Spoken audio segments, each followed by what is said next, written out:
प्रश्न 1929 के आर्थिक संकट के कारण और परिणाम की विवेचना करें। उत्तर, आर्थिक संकट के कारण 1929 की आर्थिक मंदी का बुनियादी कारण स्वयं इस अर्थव्यवस्था के स्वरूप में ही समाहित है। प्रथम महायुद्ध के 4 वर्षों में यूरोप को पछाड़ छोड़कर बाजार आधारित अर्थव्यवस्था का विस्तार होता चला गया, उसके मुनाफे बढ़ते चले गए। दूसरी तरफ अधिकांश लोग गरीबी और अभाव में पिसते रहे। नवीन तकनीकी प्रगति तथा बढ़ते हुए मुनाफे के कारण उत्पादन में जो भारी वृद्धि हुई, उससे ऐसी स्थिति उत्पन्न हो गई कि जो कुछ उत्पादित होता था उसे खरीद सकने वाले लोग बहुत कम थे। कृषि उत्पादन एवं कारखानों के मूल्य में कमी।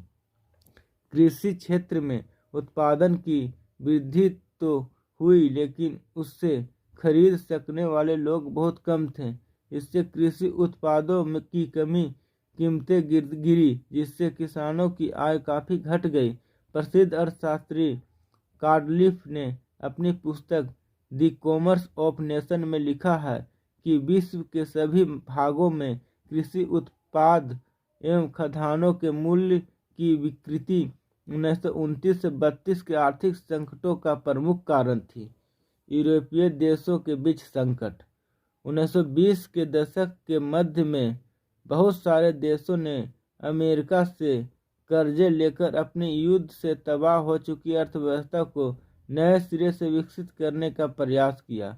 जब तक स्थिति अच्छी थी, तब तक अमेरिकी पूंजीपतियों ने यूरोप को कर्जे दिए, लेकिन अमेरिका के घरेलू स्थिति में संकट के कुछ संकेत मिलने के साथ ही वे लोग कर्ज वापस मांगने लगे।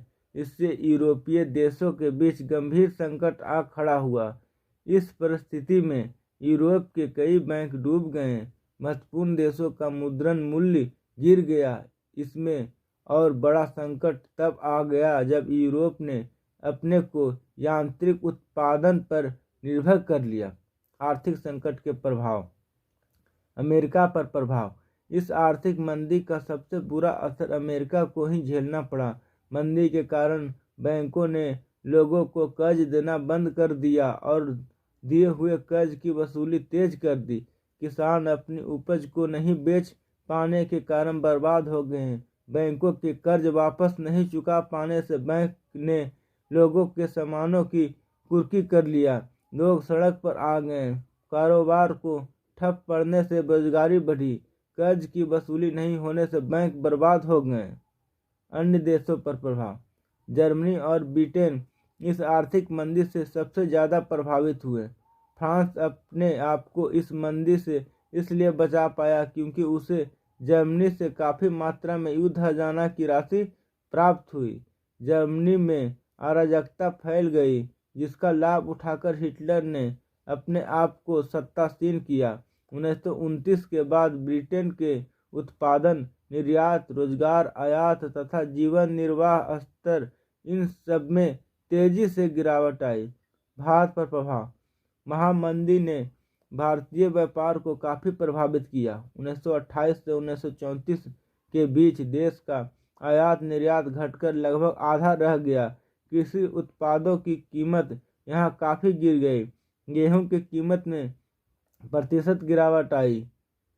कृषि दाम में कमी के बावजूद अंग्रेजी सरकार लगान की दर कम करने को तैयार नहीं थी, जिससे किसानों में असंतोष की भावना बढ़ी। इसी आर्थिक संकट ने भारत में सविनय अवज्ञा आंदोलन को प्रारंभ करने में महत्वपूर्ण भूमिका निभाई।